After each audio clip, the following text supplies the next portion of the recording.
Existe uma fotografia tirada no aeroporto de Heathrow, em Londres, em abril de 1963.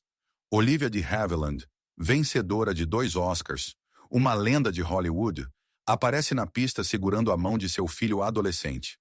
É uma foto de viagem completamente comum. Nada nela sugere o que já estava começando a acontecer, silenciosamente, dentro do corpo daquele garoto, nem o preço que isso acabaria cobrando dos dois. Ela morreu em 2020, aos 104 anos, amplamente considerada a última grande estrela sobrevivente da era de ouro de Hollywood. 2 Oscars, uma vitória jurídica histórica que mudou para sempre as leis do entretenimento. Um século de vida e, por trás de tudo isso, 2 filhos cujas histórias a maioria das pessoas nunca ouviu. Um filho que enfrentou as longas consequências de uma doença diagnosticada ainda na adolescência. Uma filha que escolheu a privacidade de forma tão completa que grande parte do mundo mal sabia que ela existia. Os 2 foram moldados, de maneiras visíveis e invisíveis, pela mulher que estava no centro de tudo. Mas antes de entrarmos na história de qualquer um deles, precisamos voltar ao começo. Para entender o legado de seus filhos, primeiro precisamos olhar para a mulher por trás da lenda. Segmento 10. A mulher por trás da lenda. Para entender os filhos de Olivia de Havilland, é preciso primeiro entender quem era a mãe deles. Não a versão que aparecia na tela, mas a mulher que existia entre um filme e outro, depois que as câmeras paravam de rodar. Ela nasceu em 1 de julho de 1916, em Tóquio, no Japão, filha de um pai britânico e de uma mãe inglesa. Seu pai, Walter de Havilland, era advogado especializado em patentes e havia ido ao Japão a trabalho. Sua mãe, Lillian, era uma atriz de teatro formada, dona de uma personalidade forte e de opiniões firmes sobre como suas filhas deveriam ser criadas. Quando Olivia tinha apenas 3 anos, seus pais se separaram, e sua mãe acabou levando Olivia e sua irmã mais nova, Joan, que mais tarde seria conhecida mundialmente como Joan Fontaine, para Mira, Califórnia. O pai permaneceu no Japão e, em grande parte, se afastou da vida delas. As 2 meninas foram criadas quase inteiramente pela mãe. As irmãs cresceram em Saratoga, uma pequena cidade no Vale de Santa Clara, a cerca de 80 quilômetros ao sul de São Francisco. Foi uma infância tranquila e relativamente comum para 2 garotas que, no futuro, ganhariam um Oscar. Olivia era cerca de 15 meses mais velha, e desde a infância, a dinâmica entre as 2 irmãs carregava uma ponta de competição que nunca desapareceu por completo. Na adolescência, Olivia já havia começado a atuar em teatros locais, demonstrando um talento natural e uma seriedade em relação ao ofício que a destacavam.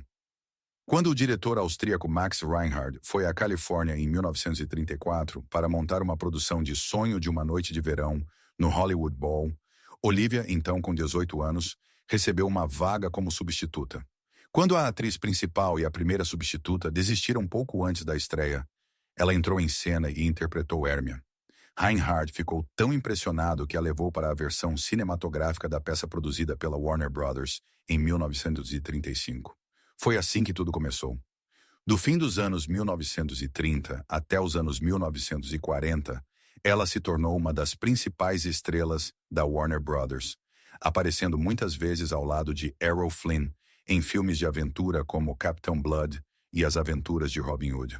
Os 2 tinham uma química inegável na tela, e a parceria era extremamente popular entre o público. Mas Olivia sempre buscava algo mais substancial, enquanto o estúdio continuava lhe dando o mesmo tipo de papel.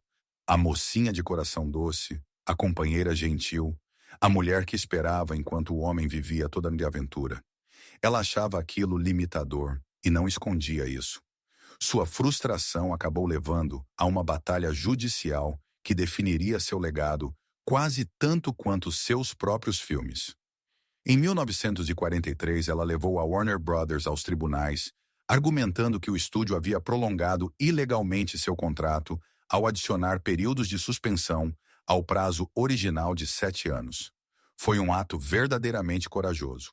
Outras grandes estrelas, incluindo Bette Davis, já haviam tentado desafiar o sistema dos estúdios de forma semelhante e fracassaram. Olivia venceu.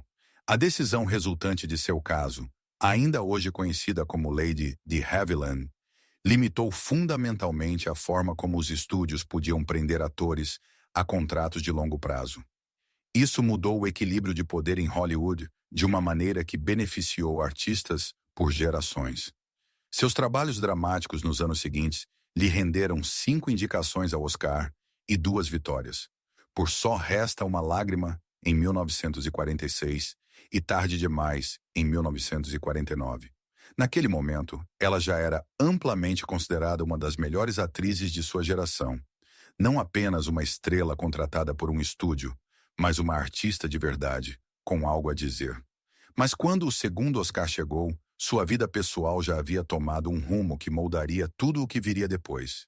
E esse rumo começou com um homem chamado Marcus Goodrich. Sua jornada rumo à maternidade começou com seu primeiro casamento, com Marcus Goodrich. Segment 9. O primeiro casamento, Marcus Goodrich. No verão de 1946, enquanto atuava em uma peça no Westport Country Playhouse, em Connecticut, Olivia de Havilland foi reapresentada a um homem que havia conhecido rapidamente antes, Marcus Aurelius Goodrich. Goodrich era 18 anos mais velho que ela, nascido em 1897 em San Antonio, no Texas. Era veterano da Marinha dos Estados Unidos, jornalista e autor de um romance de 1941 muito elogiado pela crítica, chamado Delilah, ambientado a bordo de um contratorpedeiro da Marinha. O livro havia recebido elogios literários importantes, o que deu a Goodrich certo prestígio nos círculos intelectuais. E ele carregava esse prestígio com evidente orgulho. Era intenso, culto e opinativo, de uma forma que alguns achavam magnética e outros achavam exaustiva. Na verdade, antes de conhecer Olivia, ele já havia se casado 4 vezes, com 4 mulheres diferentes ao longo de 2 décadas, o que dizia algo sobre a maneira como ele funcionava em relações íntimas. Quando sua irmã, Joan Fontaine, soube do relacionamento, não foi nada discreta em seu ceticismo, comentando que tudo o que sabia sobre o homem era que ele havia tido 4 esposas e escrito um livro, e que era uma pena não ter sido o contrário. Esse comentário aprofundou a ruptura já complicada entre as 2 irmãs, de uma forma que levaria anos para cicatrizar, mesmo que parcialmente. Olivia, por sua vez, seguiu em frente. Ela e Goodrich se casaram em 26 de agosto de 1946, no mesmo dia em que ela estreou sua produção teatral em Connecticut. A rapidez do casamento, apenas 3 semanas depois de se reencontrarem, chamava atenção. O que quer que a tenha atraído nele, a atraiu depressa. Por alguns anos o casamento pareceu funcionar na superfície. Ela continuou fazendo filmes, incluindo alguns dos trabalhos mais elogiados de sua carreira, Na Cova da Serpente, em 1948, e Tarde Demais, em 1949. Ele continuou escrevendo, ou tentando escrever, mas a casa tinha uma atmosfera moldada em grande parte pelo temperamento de Goodrich, descrito por pessoas próximas como imprevisível e dominador. Ele não era um homem fácil de se conviver, e a tensão dentro de casa aumentou de forma constante ao longo dos anos. Seu comportamento controlador não se limitava à esposa, mas também se estendia ao filho deles, algo observado por pessoas próximas à família. Vale a pena parar nesse detalhe, no fato de que a atmosfera controladora da casa dos Goodrich também atingia Benjamin. Ele era uma criança pequena durante o pior período. Crianças absorvem aquilo que está ao redor, mesmo quando os adultos acreditam que estão protegendo-as. O que quer que Benjamin tenha levado daqueles primeiros anos, ele carregou consigo ao crescer. Quando Olivia entrou com o pedido de divórcio em 1952, a linguagem usada na ação judicial foi marcante. Ela afirmou que Goodrich havia seguido um padrão de tratamento cruel e causado a ela grave sofrimento físico e mental, sem provocação nem justificativa. O divórcio foi finalizado no ano seguinte. O filho deles, Benjamin Briggs Goodrich, havia nascido em 27 de setembro de 1949, no mesmo ano em que Olivia ganhou seu segundo Oscar por Tarde Demais. Ele veio ao mundo em Los Angeles, filho de pais cujo casamento já estava sob forte tensão. Tinha 3 anos quando a separação se tornou oficial, e, assim que esse primeiro capítulo se fechou, um segundo estava prestes a se abrir, em Paris, entre todos os lugares possíveis, graças a um estranho persistente com uma câmera e uma credencial de imprensa. Depois do divórcio, um novo capítulo se abriu na França com seu segundo casamento. Segmento 8. O segundo casamento, Pierre Galante.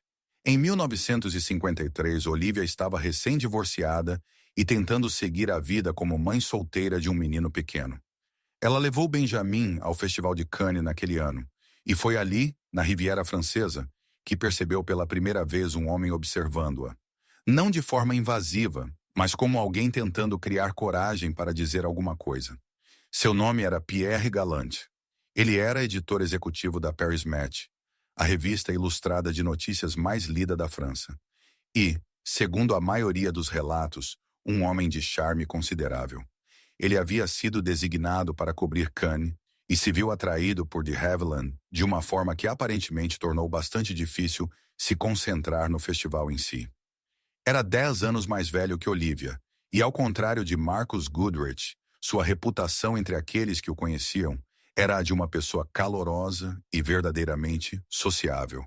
Alguém que circulava pelo mundo com facilidade e fazia com que as pessoas ao seu redor se sentissem à vontade. Depois daquele encontro, Galante passou a cortejá-la de maneira aberta e persistente, até que ela finalmente aceitou sair com ele. O romance deu certo. Em 2 de abril de 1955, eles se casaram e Olivia de Havilland se mudou para Paris, cidade que continuaria sendo seu lar pelo resto de sua longa vida. Ela se instalou em uma casa perto do Bois de Boulogne, o grande parque na extremidade oeste da cidade, e começou a construir ali uma vida realmente separada de Hollywood. Ela ainda faria filmes ocasionalmente nos anos seguintes, mas Paris se tornara agora seu centro de gravidade. A filha do casal, Gisèle Galante, nasceu em 18 de julho de 1956. Ela nasceu em um lar mais estável do que Benjamin havia conhecido, ao menos nos primeiros anos. Olivia tinha 40 anos quando Gisèle nasceu, uma idade que, nos anos 1950, era considerada bastante tardia para ter um filho. Benjamin tinha 6 anos quando sua meia-irmã chegou, velho o suficiente para perceber a nova forma da família, mas ainda jovem o bastante para se adaptar a ela. Durante algum tempo, a família viveu uma vida genuinamente parisiense. Olivia havia deixado para trás a intensidade do sistema de estúdios de Hollywood e se estabelecido em uma existência que girava em torno dos filhos, do casamento e de trabalhos cinematográficos escolhidos com cuidado. Paris lhe deu algo que a Califórnia nunca havia dado: um grau de privacidade e uma identidade que não era inteiramente construída em torno de seu status de estrela de cinema. Ela era moradora da cidade, mãe, esposa, e levou isso a sério. Mas o casamento com Pierre Galante também não resistiu no fim. O casal se separou em 1962, embora tenha escolhido, pelo bem de Gisèle, esperar até 1979 para oficializar o divórcio. Era um arranjo incomum, nascido de uma preocupação evidente com a estabilidade da filha. Gisèle tinha 6 anos quando os pais se separaram e 23 quando o divórcio finalmente se tornou oficial.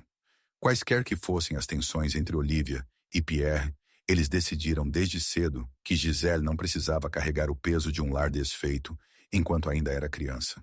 Mesmo depois da separação, permaneceram próximos o suficiente para que, quando Galante foi diagnosticado com câncer de pulmão nos últimos anos de vida, fosse Olivia quem cuidasse dele. Ele morreu em 1998, tendo passado seus anos finais com a ex-esposa por perto, prova de que algo durável havia sobrevivido ao fim do casamento. Assim, quando Gisèle chegou à idade adulta, ela havia experimentado algo bastante incomum: pais que já não viviam como marido e mulher, mas que claramente ainda se importavam com o bem-estar um do outro. Isso a moldou de maneiras particulares. Mas era o filho de Olivia, Benjamin, quem carregava uma história mais pesada. E essa história já havia começado anos antes de qualquer pessoa na família compreender plenamente seu peso. A estabilidade da família logo foi desafiada por um diagnóstico médico devastador para Benjamin. Segmento 7. Benjamin, o diagnóstico. Benjamin Goodrich cresceu com a mãe em Paris depois que ela se mudou para lá em meados dos anos 1950. Ele estudou na França, foi criado na igreja episcopal, a fé de seu pai, por decisão de sua mãe, e segundo todos os relatos, era um jovem inteligente e discretamente determinado. As fotografias de sua infância e do início da adolescência mostram um menino que parecia confortável consigo mesmo, muitas vezes ao lado da mãe em aeroportos e eventos públicos, aparentemente não intimidado pela fama dela. Ele cresceu falando francês e inglês, transitando entre culturas com a facilidade de quem foi verdadeiramente formado pelas duas. Era próximo de Olivia. Isso era evidente não apenas nas fotografias, mas também na maneira como ela falaria dele ao longo da vida, com uma firmeza que só vem de uma relação construída sobre afeto real e presença diária. O que aconteceu depois começou aos 19 anos, quando Benjamin recebeu um diagnóstico que ninguém na família esperava: linfoma de Hodgkin. A doença de Hodgkin, como era mais comumente chamada na época, é um câncer do sistema linfático. No fim dos anos 1960, quando Benjamin foi diagnosticado, o conhecimento médico sobre a doença já havia avançado bastante em comparação com décadas anteriores. Tratamentos existiam e as taxas de sobrevivência estavam melhorando. Mas os protocolos terapêuticos daquela época, embora eficazes no combate ao câncer, vinham com consequências que os médicos estavam apenas começando a compreender por completo. As terapias usadas para combater o Hodgkin podiam, com o tempo, exercer enorme pressão sobre o coração e outros órgãos. Em alguns pacientes, os danos se acumulavam silenciosamente ao longo de anos, até décadas, muito depois de o câncer em si ter sido controlado. Benjamin lutou contra o diagnóstico. Ele não desistiu de suas ambições.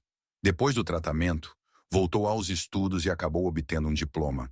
E depois um mestrado na Universidade do Texas, instituição com a qual tinha uma ligação especial, considerando as profundas raízes texanas de seu pai. Seu tataravô, também chamado Benjamin Briggs Goodrich, havia sido um dos signatários da Declaração de Independência do Texas em 1836, uma peça da história americana que dava ao nome da família certo peso. Após se formar, Benjamin foi trabalhar como analista estatístico na Lockheed Missiles and Space Company, em Sunnyvale, na Califórnia. Era um trabalho sério, técnico, feito de números, trajetórias e logística aeroespacial. Um mundo muito distante do legado hollywoodiano da mãe, mas um mundo que ele claramente construiu em seus próprios termos. Mais tarde, trabalhou no setor bancário internacional como representante do Texas Commerce Bank, em Houston. Sob qualquer medida, vivia uma vida plena e com propósito, carregando o peso de seu diagnóstico de forma privada, enquanto o mundo ao seu redor não fazia ideia do que os tratamentos de sua adolescência haviam colocado em movimento, silenciosamente, dentro de seu corpo. Por fora, nada nisso parecia a vida de alguém ainda vivendo sob a sombra de um câncer diagnosticado na adolescência. Ele estava construindo uma carreira real, estava seguindo pelo mundo, mas seu coração carregava aquilo que os tratamentos haviam deixado para trás. Anos depois, as consequências de longo prazo do tratamento de Benjamin chegariam a um fim trágico. Segmento 6. Benjamin, a longa consequência. A crueldade específica do que acabou alcançando Benjamin Goodrich não foi o câncer em si. Ele havia sobrevivido a isso. Foi o dano que os tratamentos causaram ao seu sistema cardiovascular ao longo de mais de 20 anos, desde o diagnóstico aos 19. No fim dos anos 1980, depois de anos trabalhando nos setores aeroespacial e bancário, Benjamin tomou uma decisão que dizia muito sobre seu caráter. Ele voltou à Universidade do Texas para fazer um doutorado. Já estava perto dos 40 anos, trabalhando em direção a algo mais longo e mais exigente. Talvez porque, quanto mais se aproximava de seus próprios limites, mais desejava deixar algo para trás. A decisão de voltar à vida acadêmica, depois de uma carreira completa no setor privado, não é simples. Exige disposição para recomeçar, para ser estudante quando já se foi profissional. Benjamin fez essa escolha deliberadamente.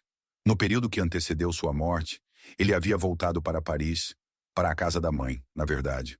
Esse fato por si só revela muito sobre como a relação entre mãe e filho havia se desenvolvido ao longo das décadas. Nem todo filho adulto poderia voltar a morar com uma mãe tão célebre e reservada quanto Olivia de Havilland. Nem toda mãe aceitaria isso dessa forma. Mas era ali que ele estava, no apartamento de uma rua tranquila, perto do Bois de Boulogne, na cidade onde havia crescido. Há algo circular nisso e, à sua maneira, algo pacífico. Uma vida que termina no lugar onde foi moldada. Ele morreu em 29 de setembro de 1991, 2 dias depois de seu aniversário de 42 anos, na casa de sua mãe em Paris. Doença cardíaca causada pelos danos de longo prazo provocados pelos tratamentos contra o Hodgkin.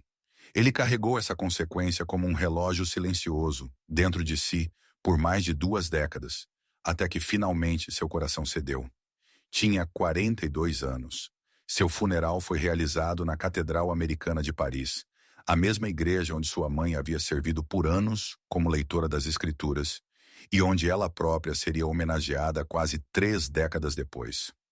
O que aconteceu quase imediatamente em seguida tornou a perda ainda mais difícil de absorver.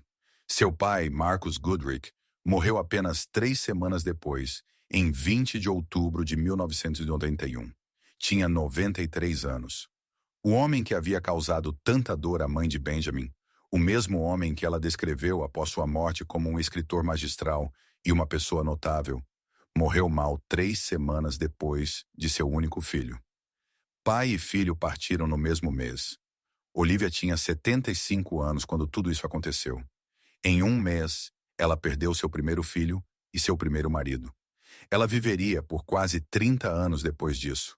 Há algo profundamente incomum em sobreviver ao próprio filho por 3 décadas, em continuar morando no mesmo apartamento em Paris, onde seu filho passou seus últimos meses, em seguir recebendo homenagens, dando entrevistas e participando de eventos, enquanto carregava esse peso particular. Ela nunca falou extensamente em público sobre a morte de Benjamin. Não era uma pessoa que transformava o luto em instrumento de atenção. Mas aqueles que a conheciam entendiam que a ausência dele havia mudado a textura de seus anos finais de uma maneira que nenhum prêmio ou honraria poderia tocar. E sua filha, observando tudo isso, já havia escolhido silenciosamente um caminho muito diferente pelo mundo. Em contraste com a luta do irmão, Gisele escolheu uma vida de discreta privacidade. Segmento 5. Gisele, a vida silenciosa. Se a história de Benjamin é definida por um diagnóstico e sua longa sombra, a história de Gisele Galante é definida principalmente por uma ausência deliberada, por seu quase completo afastamento do mundo público habitado por sua mãe. Nascida em Paris em 18 de julho de 1956, Gisele cresceu na cidade que havia se tornado o lar de sua mãe. Era filha de Pierre Galante, o jornalista francês, e herdou algo de sua sensibilidade profissional. Ela não se tornou atriz, não seguiu uma carreira que a colocasse diante de câmeras ou plateias. Em vez disso, estudou direito na Université de Droit de Nanterre School of Law, em Paris, uma formação acadêmica rigorosa, e depois migrou para o jornalismo, trabalhando como repórter para veículos franceses e americanos. Em um sentido significativo, foi uma carreira que combinou os dois pais, o mundo profissional do pai e a capacidade da mãe de transitar entre as culturas francesa e americana. Ela construiu tudo isso em silêncio, sem alarde. Gisele se casou 2 vezes. Seu primeiro casamento foi com Edward Roy Broider. Essa união terminou em abril de 2006, com a morte dele, depois de menos de 1 ano de casamento. Seu segundo casamento foi com Andrew Schulach, em 18 de setembro de 2011. Ela não tem filhos, o que significa que, quando Olivia de Havilland morreu em julho de 2020, aos 104 anos, não deixou netos. A linhagem, depois de toda aquela história, simplesmente para ali. O que se sabe sobre a relação de Gisele com a mãe aponta para uma proximidade genuína, que se aprofundou à medida que as duas envelheceram. Quando Olivia foi nomeada Dama Comandante da Ordem do Império Britânico em junho de 2017, aos 101 anos, e recebeu a honraria do embaixador britânico na França em seu apartamento em Paris, em março de 2018, Gisele estava ao seu lado. Na época da morte da mãe, em 2020, foi Gisele quem cuidou do espólio e dos muitos detalhes que acompanham a partida de alguém famoso por mais de 80 anos. Ela falou sobre a mãe com verdadeiro carinho, observando em uma entrevista que Olivia tinha enorme respeito por seus fãs e respondia a quase todas as cartas que recebia, e que a própria Gisele, muitas vezes, a ajudava nisso. Depois da morte de Olivia, Gisele supervisionou o leilão de objetos pessoais e lembranças de Hollywood da mãe, incluindo itens que haviam pertencido a Bette Davis, uma das amigas mais próximas de Olivia ao longo da vida, e peças ligadas a colaborações que remontavam aos anos 1930. Gisele pediu especificamente que uma parte da renda do espólio da mãe fosse doada à Catedral Americana de Paris, um lugar que havia sido profundamente significativo para Olivia por décadas. Esse detalhe, a doação à catedral, diz algo importante. Olivia havia sido uma das primeiras mulheres a ler as escrituras publicamente naquela catedral, ainda nos anos 1970. Continuou na escala regular de leituras, em grandes ocasiões religiosas, até depois dos 90 anos. Foi naquela catedral que, em 1991, os serviços fúnebres de Benjamin foram realizados. Era um edifício que guardava, dentro das mesmas paredes, tanto luto quanto devoção. Gisele entendeu isso e levou adiante. Para entender suas escolhas, precisamos olhar para o lar singular em que eles foram criados. Segmento 4. A casa em que eles cresceram. Há uma pergunta que não é feita com frequência suficiente quando as pessoas falam sobre a vida posterior de Olivia de Havilland. Como era, de fato, crescer sendo o filho dela? Benjamin e Gisele tinham uma mãe que foi uma das mulheres mais reconhecidas do mundo durante as primeiras décadas de suas vidas.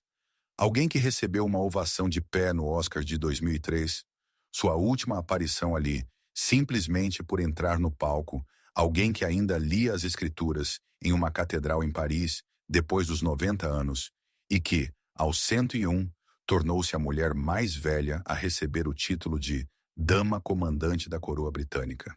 É uma presença enorme ao lado da qual crescer, e ainda assim as evidências sugerem que os dois filhos navegaram por isso de maneira razoavelmente saudável.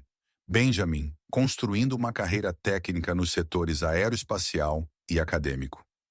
Gisele, entrando no jornalismo e mantendo uma vida familiar privada. Nenhum dos dois parecia estar fugindo de algo. Eles simplesmente fizeram escolhas. Mas Olivia também havia feito escolhas deliberadas como mãe sobre como criá-los. Ela criou Benjamin conscientemente na igreja episcopal e Gisele na fé católica romana, cada filho na religião do respectivo pai. Esse nível de intenção, de pensar cuidadosamente no que cada criança especificamente precisava, sugere uma mãe atenta, mesmo quando o mundo também exigia enormes parcelas de sua atenção. Também vale notar que os dois filhos cresceram em Paris, não em Hollywood. Isso não foi um acidente. Depois de se mudar para lá em meados dos anos 1950, Olivia construiu sua vida a uma distância deliberada da máquina da indústria cinematográfica americana. Seus filhos estudaram na França. Cresceram bilíngues, entendiam a cultura francesa por dentro, não como estrangeiros observando de fora. Benjamin carregava isso na forma como se movia pelo mundo. As raízes familiares texanas, a infância parisiense, os anos de universidade nos Estados Unidos, uma sensibilidade genuinamente internacional construída a partir de uma vida genuinamente internacional. Gisele, talvez ainda mais. Ela estudou direito francês, trabalhou como jornalista na França e nos Estados Unidos, e ocupou um espaço entre duas culturas com tanta naturalidade que parecia menos uma identidade construída e mais simplesmente quem ela era. Os dois filhos herdaram algo real da geografia incomum de sua criação. A casa também tinha a textura particular de um lar moldado por uma mãe que havia vivido muita coisa antes de seus filhos nascerem. Olivia tinha 33 anos quando Benjamin nasceu e 40 quando Gisele chegou. Ela não era uma mãe muito jovem, começando com tudo ainda em aberto diante de si. Era uma mulher que já havia travado uma batalha jurídica histórica, vencido 2 Oscars, vivido o colapso de um casamento difícil e se mudado para um país estrangeiro. Ela sabia coisas. Esse conhecimento deve ter moldado a atmosfera daquele apartamento em Paris, mesmo quando nunca era colocado em palavras. Ela também permaneceu próxima dos 2 ex-maridos, de maneiras que certamente importaram para os filhos. Falou publicamente com gentileza sobre Marcus Goodrich após a morte dele. Cuidou de Pierre Galante durante sua doença final, quando o câncer se instalou, apesar de estarem legalmente separados havia décadas. Os filhos observavam uma mulher que, apesar de 2 casamentos que acabaram não dando certo, escolheu não deixar que a amargura definisse aquelas relações. Isso não é pouca coisa. Na verdade, é algo bastante raro.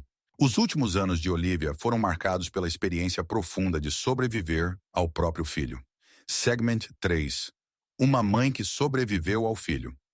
Não existe uma forma simples de explicar a aritmética da vida de Olivia de Havilland. Ela nasceu em 1916.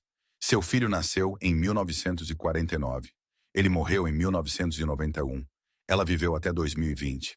Passou 29 anos como uma mãe que havia sobrevivido ao próprio filho. Nos anos após a morte de Benjamin, ela continuou dando entrevistas ocasionais, aparecendo em eventos públicos selecionados e mantendo a presença composta e digna que sempre definiu sua imagem pública. Não era uma mulher que transformava suas dores privadas em espetáculo para uma plateia. Nas raras ocasiões em que falou sobre a morte de Benjamin, fez isso com contenção. O que disse sobre o pai dele, o homem que havia causado sofrimento documentado durante o casamento, foi que tinha profunda consideração por ele como pessoa e o via como um escritor magistral. Aquela declaração, feita depois que Goodrich e Benjamin já tinham partido, era uma forma própria de encerramento. Ela havia encontrado uma maneira de sustentar a verdade complicada daquele primeiro casamento, sem permitir que a raiva fosse a última palavra.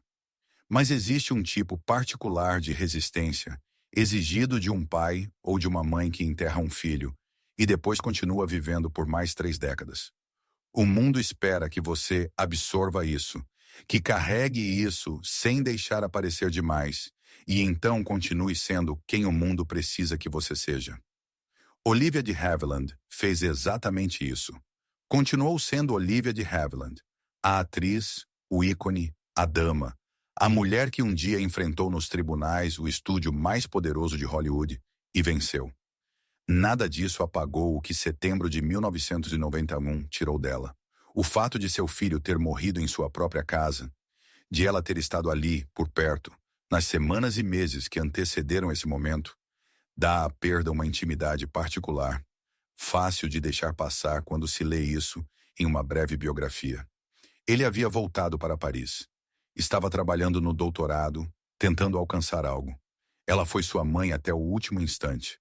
Quaisquer que tenham sido as conversas entre eles naqueles últimos meses, aconteceram em um apartamento de Paris, em uma rua tranquila perto do Bois de Boulogne, longe das câmeras, das cerimônias de premiação e das retrospectivas. E então o pai dele morreu 3 semanas depois. E quaisquer sentimentos complicados que ela tivesse sobre Marcus Goodrich, o primeiro marido difícil, a fonte de sofrimento documentado durante o casamento, o homem que depois ela descreveu como uma pessoa notável, tudo isso precisou ser processado ao mesmo tempo, nas mesmas semanas saturadas de luto. Ela tinha 75 anos. Lidou com isso como havia lidado com todo o resto em sua vida, continuando a existir e fazendo isso com o máximo de graça que conseguia reunir. Ao chegar ao fim de sua longa vida, ela deixou um legado de resiliência e graça. Segment 2. Os anos finais e o que ficou para trás. Olivia de Havilland passou seus últimos anos no mesmo apartamento em Paris, onde havia vivido por décadas. A cidade havia sido seu lar por mais tempo do que a maioria das pessoas a conheceu como estrela de cinema.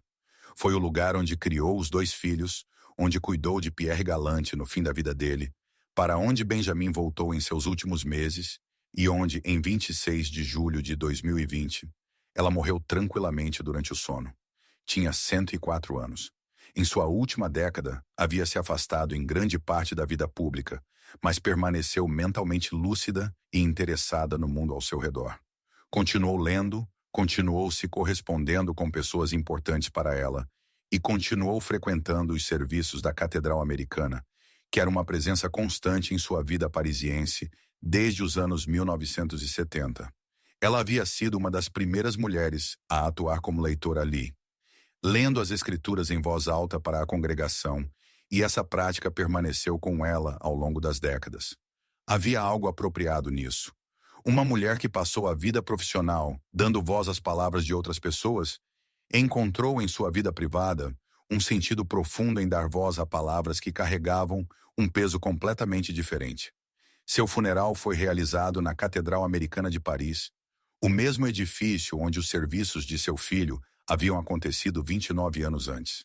Ela foi cremada e suas cinzas foram colocadas no crematório do Père-Lachaise, o famoso cemitério parisiense que abriga tantas figuras importantes da história. Foram feitos planos para que suas cinzas fossem eventualmente transferidas para um jazigo familiar na ilha britânica de Guernsey, uma referência às raízes inglesas da família que seu pai carregava consigo quando se mudou para o Japão décadas antes de ela nascer. Gisele sobreviveu a ela. Estava na casa dos 60 anos quando a mãe morreu e assumiu o trabalho de organizar o espólio e preservar o legado com a atenção cuidadosa de alguém que passou a vida observando a maneira como a mãe vivia. Em um de seus comentários mais reveladores no período após a morte de Olivia, ela observou que a mãe respondia a quase todas as cartas de fãs que recebia, e que ela, Gisele, se sentava ao lado dela ajudando nas respostas.